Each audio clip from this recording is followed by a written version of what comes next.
তাহমিদ ইসলাম সাবেক ক্রিকেটার ও cricket coach. Bharat Australia Melbourne টেস্টের আগে এই পরিচয়েই পরিচিত ছিলেন তিনি। তবে চলমান মেলবোর্ন টেস্ট তার পরিচয়ে যোগ করেছে এক ভিন্ন মাত্রা। এই বাংলাদেশের সবচেয়ে বড় পরিচয় এখন তিনি স্যাম কনস্টাসের কোচ। মেলবোর্নে কনস্টাসের যেরকম অভিষেক হলো, তাতে তাহমিদও এই পরিচয় দিতে গর্ববোধই করবেন। তা তাহমিদের সঙ্গে কনস্টাসের পরিচয় বা কিভাবে, কবে থেকে শুরু হলো তাহমিদের কনস্টাস অধ্যায়, চলুন জেনে নেই আজকের এই প্রতিবেদনে।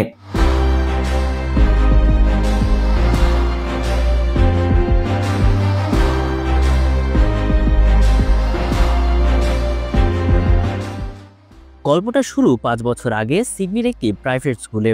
তাহমিদ তখন সিডনির একটি স্কুলে কোচ হিসাবে কাজ করেন। সেই স্কুলে বৃত্তি পেয়ে পড়তে আসেন কনস্টাস। আজ অস্ট্রেলিয়া থেকে জুমে বাংলাদেশের কয়েকজন সাংবাদিককে তিনি এ কথা বলেন। তিনি বলেন, ৫-৬ বছর আগের কথা, সিডনির একটি প্রাইভেট স্কুলের কোচ হিসাবে কাজ করছি। সেখানে বৃত্তি নিয়ে আসে কনস্টাস। ওর বয়স তখন মাত্র ১৪। তখন ওর বাবা আমাকে কাজের প্রস্তাব দেয়। এদিকে কনস্টাস তার অভিষেক টেস্টে 50 করেছেন, খেলেছেন ৬০ রানের একটি বিধ্বংসী ইনিংস। অনেকে তো অভিষেক ইনিংসে সেঞ্চুরিও করেন। তাহলে তার ৬০ রান নিয়ে এত কিসের আলোচনা?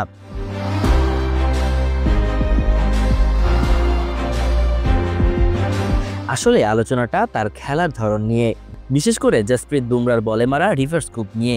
এভাবে খেলে আবার দিন শেষে সাংবাদিকদের বলেছেন এটাই নাকি তার জন্য নিরাপদ শট। তিনি বলেন, আমার মনে হয় ওই শটে আউট হলে দেখতে বাজে লাগতো, তবে ওই শটটা নিয়ে অনেক কাজ করেছি। আমার মনে হয় আমার জন্য এটাই নিরাপদ শট। তা ১৯ বছরের তরুণ কনস্টাসের এই আত্মবিশ্বাসের উৎসই বা কি? এই প্রশ্নের উত্তর তার কোচ তাহমিদের থেকে ভালো কেই বা দিতে পারবেন। তাহমিদ বলেছেন, ছেলেবেলা থেকেই ও আত্মবিশ্বাসী। বক্সিং ডে টেস্টের আগে সে জানতে চেয়েছিল সেঞ্চুরি করলে কেমন উদযাপন দেখতে চাও। বুমরার বলে অভিষেকেই যে রিভার্স স্কুপ খেলে ক্রিকেট বিশ্বকে চমকে দিয়েছেন, কনস্টাসের কোচের কাছে সেটা নিয়ে তো প্রশ্ন অবধারিত।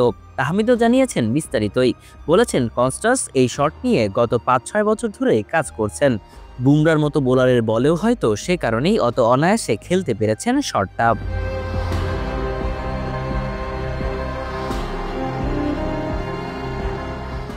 বাংলাদেশি বংশোদ্ভূত ছেলে তাহমিদ ইসলামের জন্ম অস্ট্রেলিয়াতেই। সেখানেই তার কোচিং ক্যারিয়ারের শুরু। কাজ করেছেন বিগ ব্যাশের দল সিডনি থান্ডার্সেও। এখন তিনি কনস্টাসের কোচ হিসেবেই কাজ করে যাচ্ছেন। আজ তবে এই পর্যন্তই। দেখা হবে স্পোর্টস উইথ মুর্তুজা তানভীরের নতুন কোনো প্রতিবেদনে বিডি 24 লাইভের পর্দায়।